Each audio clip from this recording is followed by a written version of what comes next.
Buenas madrugadas. Estamos a domingo 13 de noviembre de 2022 a las 6:17 de la mañana. 6:17 de la mañana. Ya dije del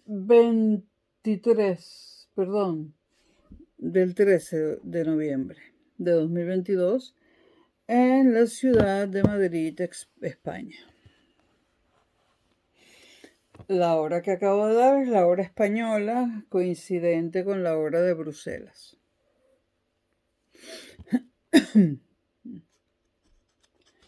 Bueno, luego de haber hablado sobre personalidad y poder,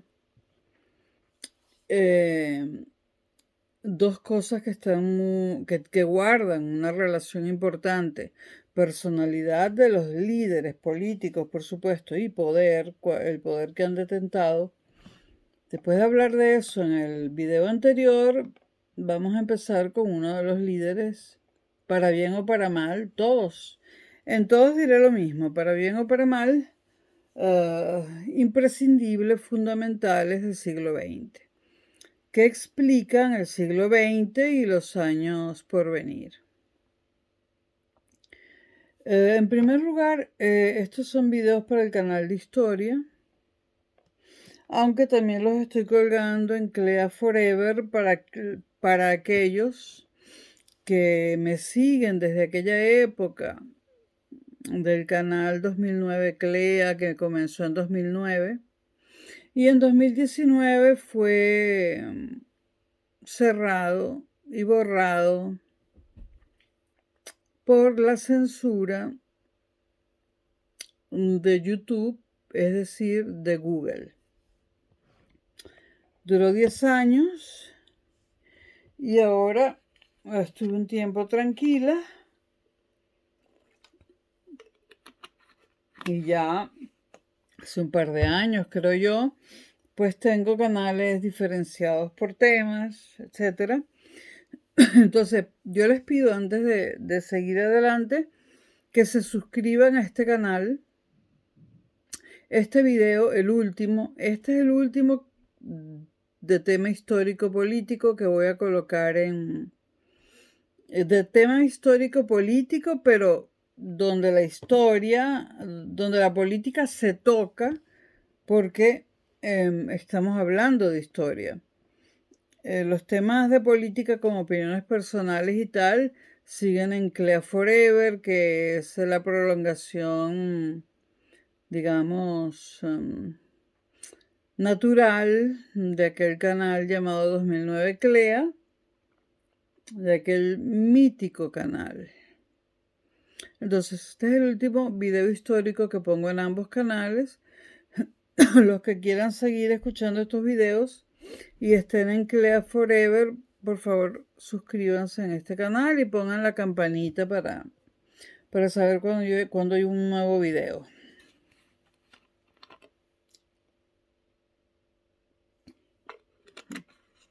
Bueno, después de hablar, repito, de la relación entre personalidad de los líderes y el poder que estos alcanzan, empecemos con el primer líder.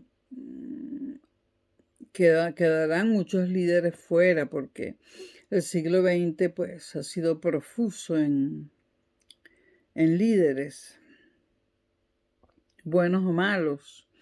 Pero este es uno de los líderes fundamentales sin los cuales no podemos explicar el siglo XX, desde un punto de vista histórico y político y hasta económico. Bueno, hablemos de Vladimir Ilich Lenin. Líder revolucionario y fundador del Estado bolchevique. Como todos sabemos, en 1917 triunfa, por decirlo así, triunfa entre comillas, la revolución bolchevique. En 1902, antes de eso, Vladimir Ilich Lenin adopta el seudónimo de Lenin, a secas, Lenin. Es uno de los artífices de la Europa del siglo XX, sin duda alguna. Lenin fue uno de los artífices de la Europa del siglo XX,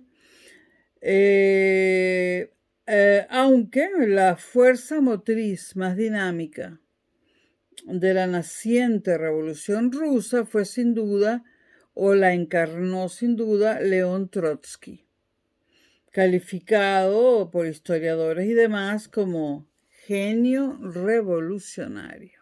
Una figura muy interesante la de Trotsky, pero este video es sobre Lenin.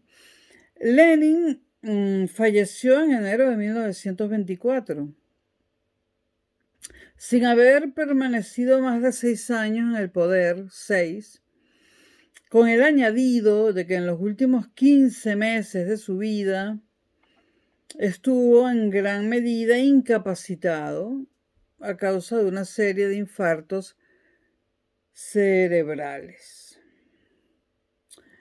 La pregunta es, ¿cómo es que Lenin acabó erigiéndose en líder de una revolución que cambió la historia de Rusia y de Europa? Y también de otras partes del mundo, ¿no? Esta revolución tuvo ecos. Perdón, que me miran mis gatas. Ok. Bueno, Lenin en ese momento no era la única persona decidida a transformar Rusia. De la década de 1880, siglo XIX en adelante, la desafección hacia el régimen zarista de los zares y la difusión del marxismo en el Imperio Ruso hizo surgir un buen número de revolucionarios.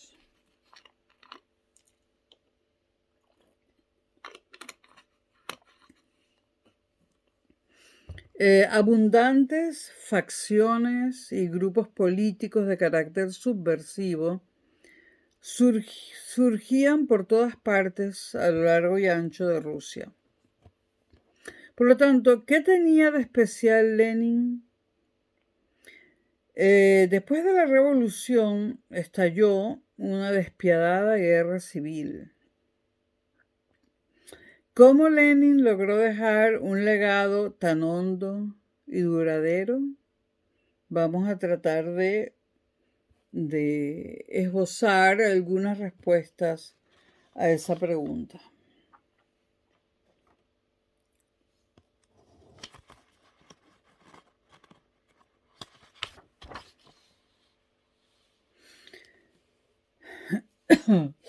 Vamos a hablar un poco de la Rusia de principios del siglo XX, ¿no?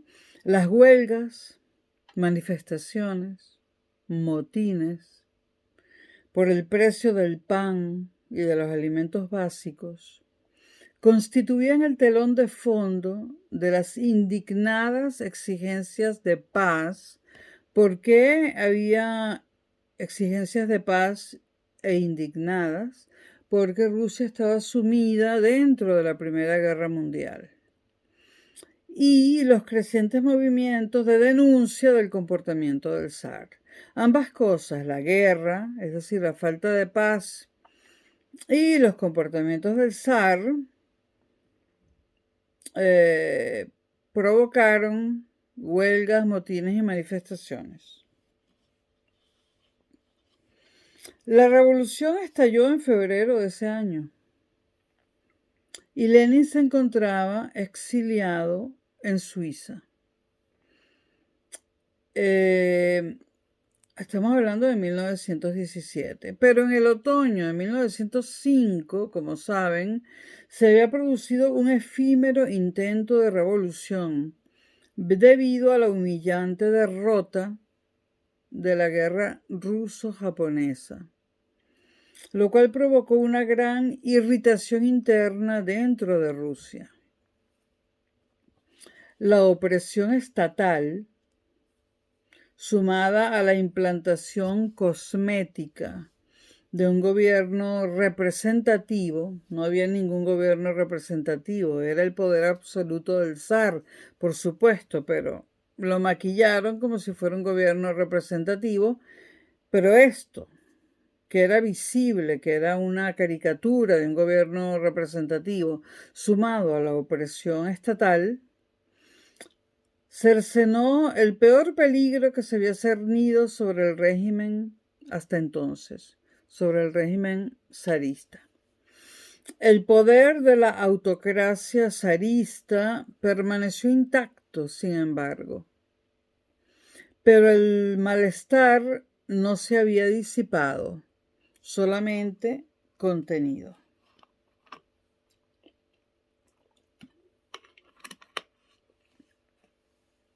El sistema político no poseía mecanismos que permitieran la materialización de cambios fundamentales por medio de una reforma gradual.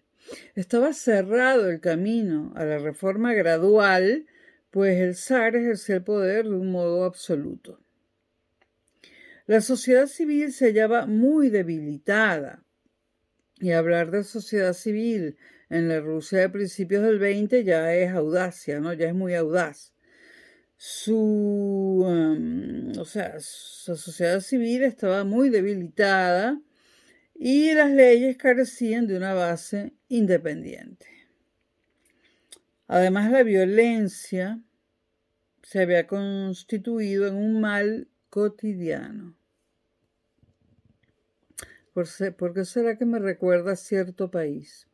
Bueno, la clase media provista de propiedades era pequeña y la intelectualidad era diminuta, o sea, más pequeña todavía en esa Rusia.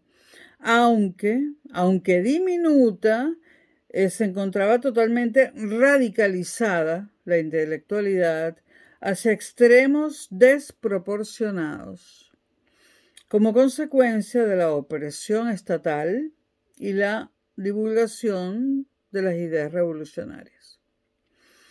Al margen de una reducida élite, pocas personas tenían la sensación de participar de algún modo en el sistema económico y en el régimen que lo sustentaba.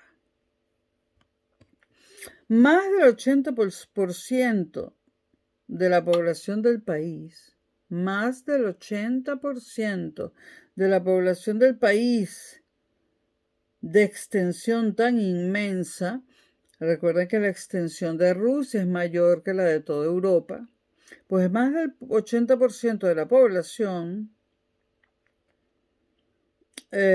vivía en la pobreza.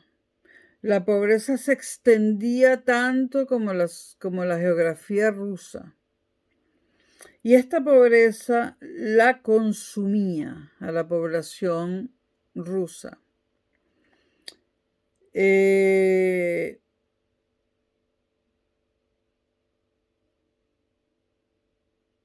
La población rusa, ese 80%, fundamentalmente muy pobre, de una pobreza extrema, estaba formada por campesinos, muchos de ellos profundamente hostiles al Estado y a sus funcionarios. Era un país hambreado. En su gran mayoría vivía el 80% de esa población, o la mayoría,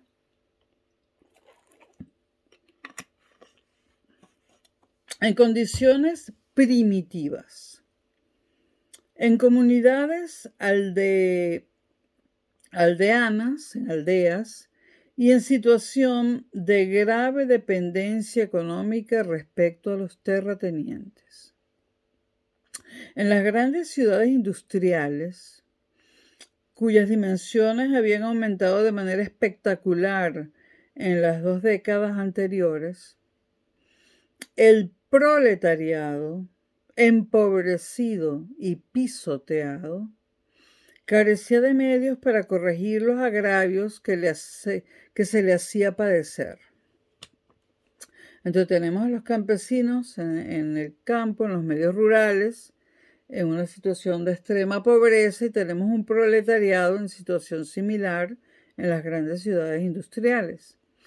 A diferencia de la mucho más amplia, o sea, a diferencia de la muchísimo más amplia clase trabajadora industrial alemana, por ejemplo, en la que los marxistas veían el semillero más probable de una revolución, y que en vísperas de la Primera Guerra Mundial gozaba de la representación del mayor partido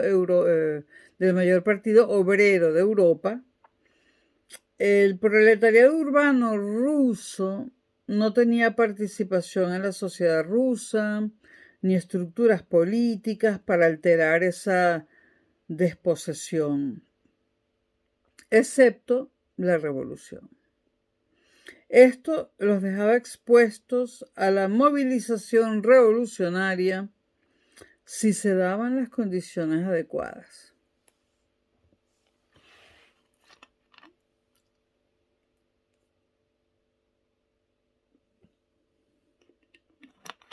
Mi gata.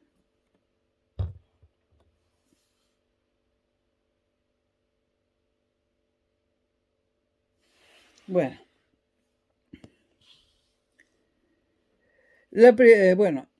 Alemania tenía eso que se llamaban las condiciones, eso que Marx llamaba las condiciones objetivas necesarias para implementar allí una revolución. Pero no, la revolución no fue en Alemania ni en Europa, fue en Rusia. La Primera Guerra Mundial puso sobre la mesa esas circunstancias. Las desastrosas pérdidas, más de 2 millones de muertos y cerca del doble de heridos para Rusia, unidas a las terribles privaciones de la contienda, generaron una situación que no se había dado en 1905. Pero en 1917, la potencial inclinación a la revolución de la clase trabajadora e industrial confluyó, al menos temporalmente, con la presencia de esa misma propensión entre los campesinos. Esto no había ocurrido en 1905, en el 17 sí. En 1905 la mayoría de los militares se habían mantenido leales al zar, pero en 1917 la creciente crisis del ejército ruso se reveló imparable.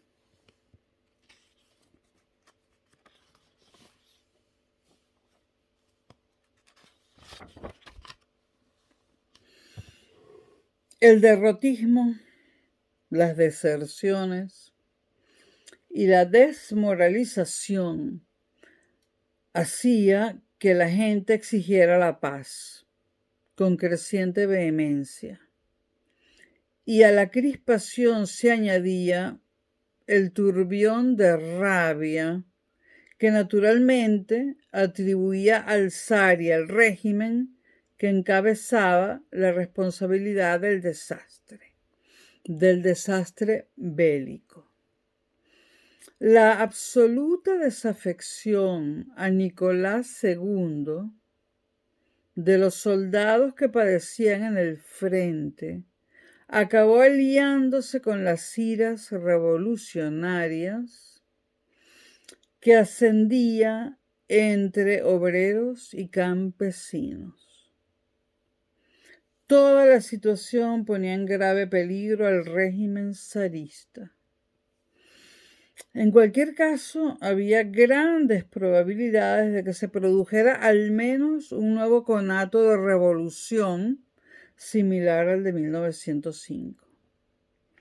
Sin embargo, sin el factor de la guerra, que ahora sí estaba presente, que unía la gavilla de fuerzas que deseaban derrocar el sistema del zar o de los zares, ese nuevo intento podría haber quedado en agua de borrajas, como en 1905.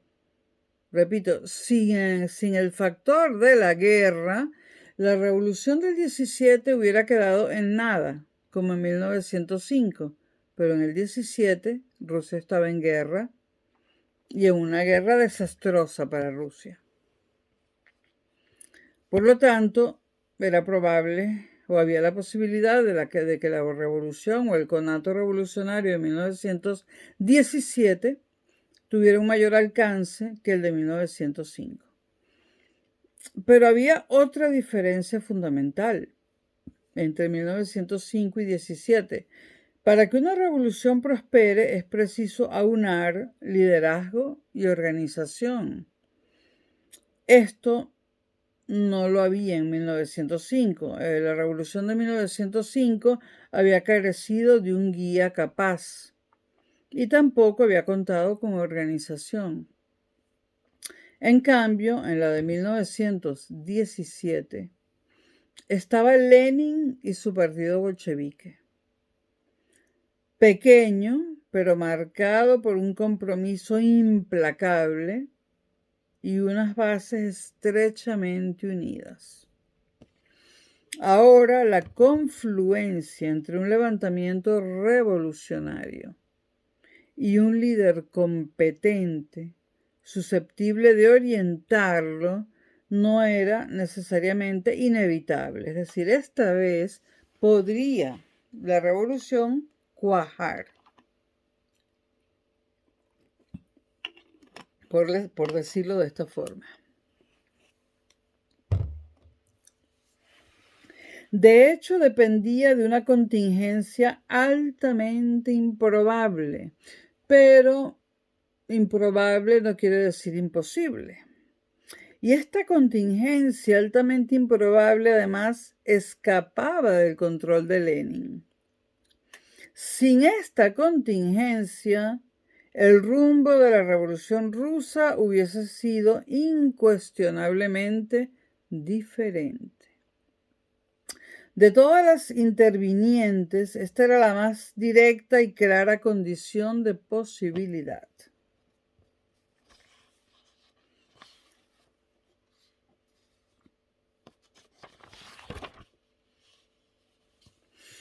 Un notable golpe de buena fortuna permitió que Lenin aprovechara la enorme agitación que siguió al levantamiento vivido en Petrogrado en la última semana de febrero de 1917. Se llamaba así en 1917, San Petersburgo se llamaba Petrogrado.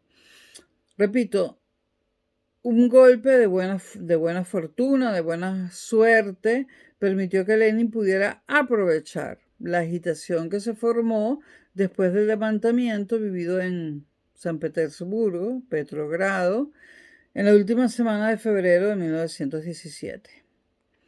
Y le cogió por sorpresa al mismísimo Lenin. Aunque esperaba que en algún momento estallara la revolución, en enero de 1917 Lenin todavía estaba convencido de que no viviría para verla. Sin embargo, cuando el zar se vio forzado a abdicar el 2 de marzo, supo que la anhelada revolución era ya un hecho. Y esta vez, a diferencia de 1905, tenía que regresar lo más rápido posible a Rusia. Pero era difícil. La geografía europea se debatía en una furibunda guerra. De no haber aceptado el gobierno alemán, y esto es muy importante, de no haber aceptado, por supuesto que Lenin le dio algo a cambio posteriormente, de no haber aceptado el gobierno alemán a través de una serie de intermediarios, que Lenin y aproximadamente una treintena de acólitos viajaran de Suiza a Rusia en tren, resulta difícil ver de qué otra manera habría podido Lenin urdir su retorno al revolucionario Petrogrado, San Petersburgo, tierra de Putin, y que ha cambiado de nombre innumerables veces. Cada vez más presionado por el peso de la contienda, o cada vez más presionada por el peso de la contienda, Alemania juzgó ventajoso promover la revolución en Rusia, ya que eso podría allanar el camino a un alto al fuego en el frente oriental alemán, lo que le permitiría concentrar sus esfuerzos en el flanco occidental. Trotsky, nada menos, repito, pensaba que el éxito de la revolución dependía de Lenin.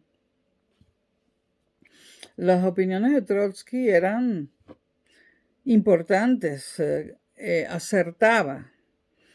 Lenin, por otra parte, era un perfecto desconocido para la inmensa mayoría de sus compatriotas cuando regresó a Rusia en abril de 1917.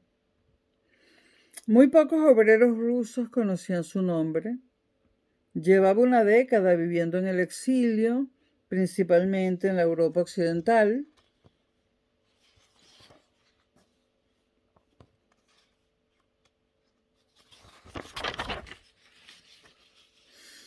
El partido bolchevique, a cuyo frente se encontraba Lenin, pese a constituir una formación fanática y despiadada, hay que decirlo, fanática y despiadada, repito, seguía siendo poco más que una pequeña facción revolucionaria, carente de una fundamental masa de sustentación e integrada por un minúsculo grupo de adeptos, que en el mejor de los casos contaba apenas con 23.000 activistas, en un país con tanta población como Rusia.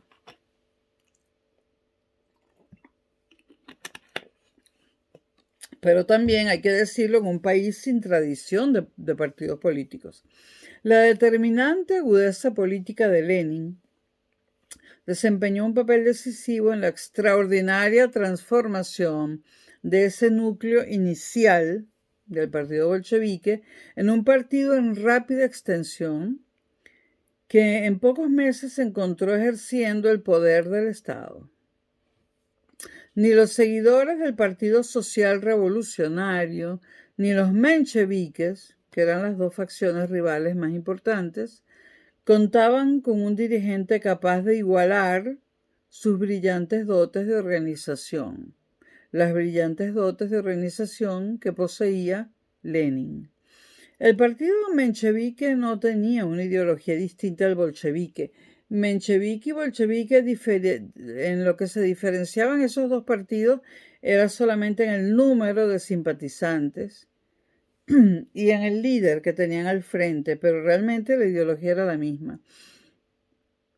Bueno, al principio Lenin no parecía tener demasiadas posibilidades de hacerse con el poder.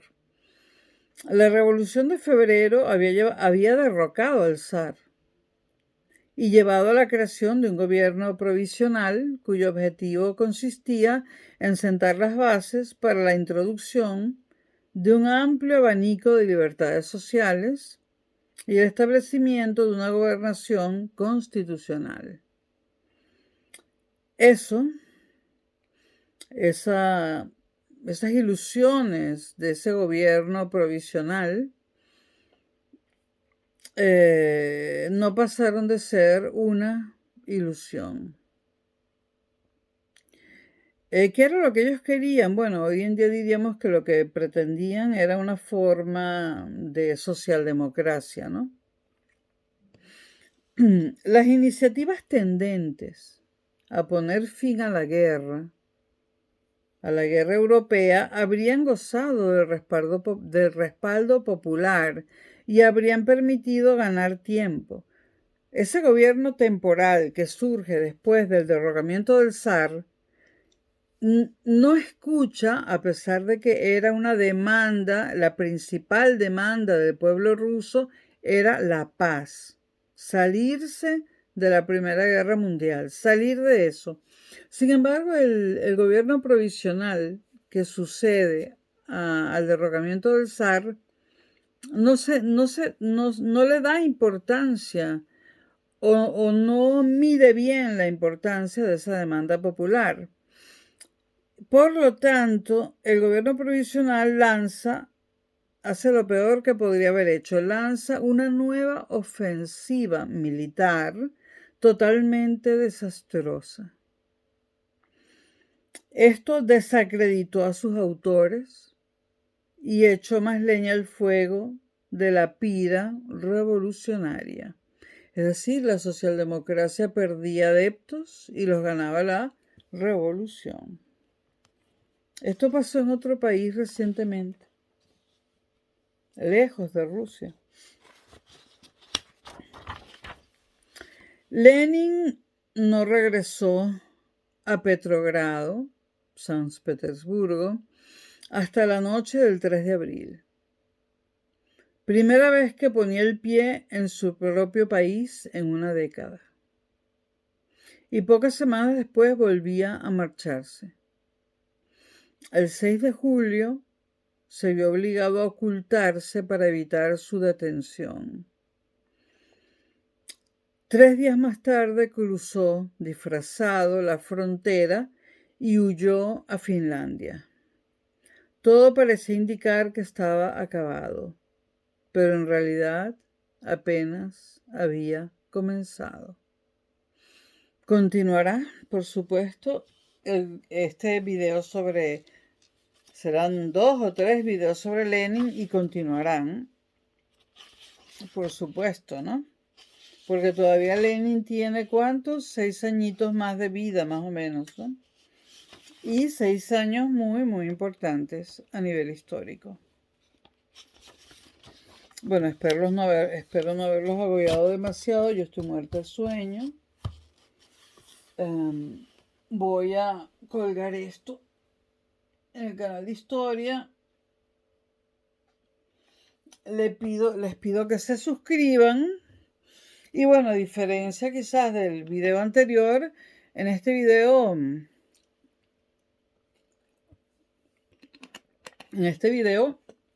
yo lo que hago es seguir a numerosos historiadores de la Revolución Rusa, todos muy conocidos y los más importantes, ¿no? Evidentemente yo aquí no estoy inventando nada, ¿no? Bueno, señores, buenas madrugadas. Miren, son las 6:49 de la mañana del domingo 13 de noviembre de 2022, aquí en la ciudad de Madrid. Estamos en otoño.